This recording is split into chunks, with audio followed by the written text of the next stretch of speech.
Pre-calculus Unit Q, Lesson 3, Expanding and Factoring Polynomials. We know that like terms mean that they have to have the same powers for every variable, so these two are like terms because each one has x cubed, y squared, and z. These are not like terms because although this has x squared, this one's y to the power 1 and this one's y squared. When you're adding or subtracting sums, you combine the like terms. To subtract sums, you subtract each term of the second, so the sign of each term in the second one will change. When you multiply sums, you multiply each term of one by every term of the other, which is our extended FOIL. If you multiply a sum by a monomial, that means you distribute that monomial to each term of the sum.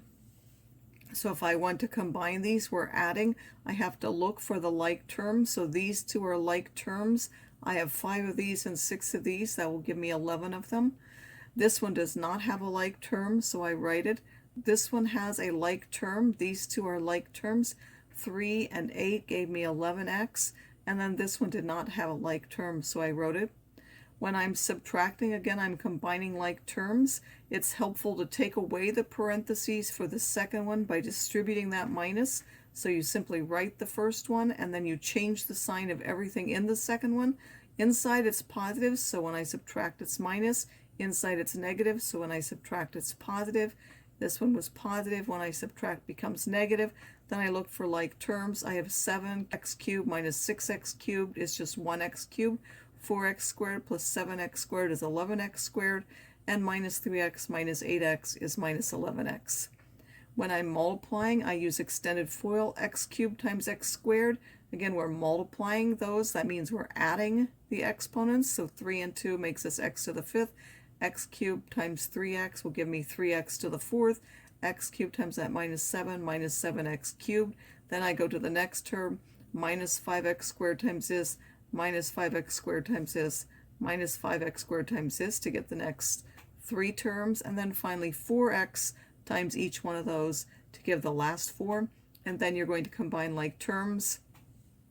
These two are both x to the 4th. 3 minus 5 is minus 2. You have a minus 7x cubed, a minus 15x cubed, and a plus 4. Combine those give you minus 18. A 35x squared and a 12x squared to give you 47x squared, and then finally you have a minus 28x.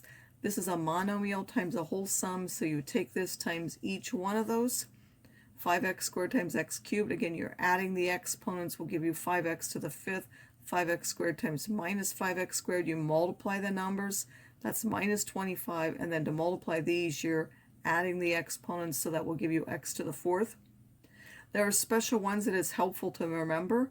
If you have the square of a sum, you square the first, you multiply these two and double it, and then you square the last. Many people forget the middle term. Again, it's not u squared plus v squared. You have to remember to square the first, you multiply those two and double it, and then you square the last one. The same is true for a difference. You square the first one, you multiply those two, which will now be negative, and double that, so you'll get a minus sign, and then you square minus v. Well, minus v squared is simply positive v squared. For a cube, this is really using the binomial theorem, so this is simplified. If you have a sum, it's u cubed, and then it's 3u squared v plus 3uv squared plus v cubed. If there's a difference, they will alternate in sign, so you'll have u cubed, and that one's positive, so the next will be a negative term, then there will be a positive term and a negative term. If you have the product of a sum and a difference, that means the plus uv and the minus uv cancel, and you'll just get the first one squared minus the second one squared. Remember to always write your polynomials in standard form where the powers are in decreasing order. Examples of this are, you do what? Again, I have written it here. You don't need to write it. You just need to do it. You square the first one. That would be 4x squared. You multiply those. That's 2xy squared. You double that is 4xy squared. Then you square the last one. That's y to the 4th. The same is true here. You square the first one. X squared squared is x to the 4th. You multiply those two, that's minus 2x cubed. You double that, that's minus 4x cubed. And then you square minus 2x will give you plus 4x squared. If it's cubed, again, you cube the first one. Then you take 3 times the first one squared times the second one. And then you do plus a 3 times the first one times the second one squared. And then finally you cube the last one. Simplified becomes this.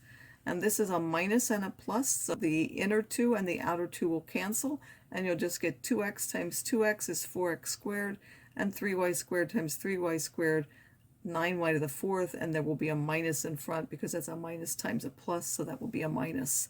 Factoring is the opposite of expanding. A prime polynomial is one that can't be factored with integer coefficients. A factored one is usually considered to be one that's a product of its prime factors, so we're only interested in the integers. If you have x squared plus an a, this is always prime. It can't be factored, where a, of course, is a positive number here. X squared minus a is factorable if and only if a is a perfect square. Otherwise, it's prime. Factoring generally means using integers, but can be extended to real numbers. This is not factorable. This one is factorable, one with a minus and one with a plus. So you should recognize those. The difference of two squares factors into u plus v and u minus v.